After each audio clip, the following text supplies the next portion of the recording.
संविधान का उद्देश्य क्या है? प्रस्तावना बताती है कि न्याय प्राप्त कराना, सामाजिक आर्थिक राजनीतिक न्याय। अब इस न्याय में राजनीतिक न्याय क्या है? राजनीतिक न्याय में प्रत्येक व्यक्ति को वोट देने का अधिकार है, यह उसका राजनीतिक न्याय है। प्रत्येक व्यक्ति को, भारत के प्रत्येक व्यक्ति को वोट देने का अधिकार है और उस वोट का मूल्य एक है। चाहे प्रधानमंत्री वोट देगा तब भी उसका मूल्य एक होगा, चाहे साधारण व्यक्ति भी वोट देगा, मतदान करेगा, उसका मूल्य भी एक माना जाएगा। मतलब सभी इस रूप में सभी समान है।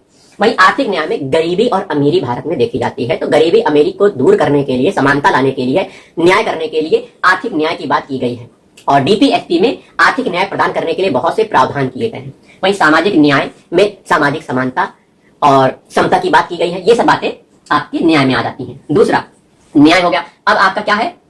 स्वतंत्रता।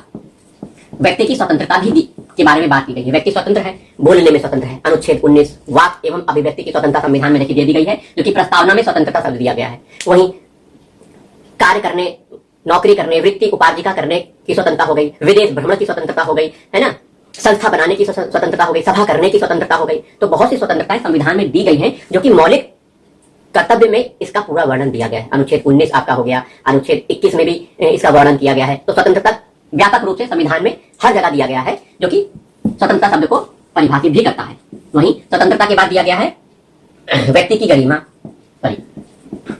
व्यक्ति की गरिमा, हर व्यक्ति की एक गरिमा है। उस व्यक्ति को गरिमा के साथ भारत में रहने का अधिकार है। किसी व्यक्ति की गरिमा को ठेस पहुंचाने का सरकार का कोई उद्देश्य नहीं होता है।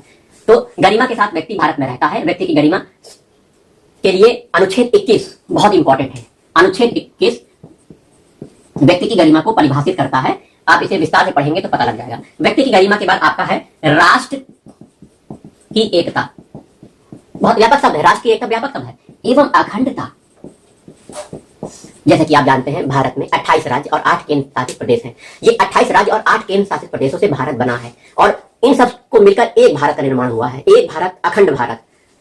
ये राष्ट्र की एकता को बताता है। वहीं भारत में कहीं बहुत सारे धर्म हैं, बहुत सी भाषाएं हैं, बहुत सी संस्कृतियां हैं। इतना सब होने के बाद भी भारत एक है। ये भारत की एकता का प्रतीक है और अखंड है। भारत को तोड़ा नहीं जा सकता। विदेशी आक्रमण करते हैं, भारत अपनी शक्ति से लड़ता है। भारत को तोड़ने का लोग प्रयास करते हैं, विदेशी लोग, कि भारत को तोड़ा जाए, विभिन्न आधारों पर तोड़ा जाए। विदेशी लोगों की मंशा होती है, लेकिन भारत टूटता नहीं है। देश में भी कुछ लोग भारत को तोड़ने का प्रयास करते हैं अपने वचन के द्वारा, अपने कथन के द्वारा, लेकिन ऐसा नहीं। भारत को तोड़ा नहीं जा सकता। अखंड भारत है। तो राष्ट्र की एकता एवं अखंडता, ये अगली बात है। अगली बात आपकी, अगला पॉइंट बंधुता। बंधुता मतलब भाईचारा। भारत के सभी लोग आपस में भाई हैं। समय पड़ने पर यही लोग दूसरे की सहायता करते हैं। आप देखते हैं ना, जब बाढ़ आ जाती है, सुनामी आ जाती है, तो कुछ लोग आप उठते हैं और लोगों को भोजन की व्यवस्था, पानी की व्यवस्था करवाते हैं।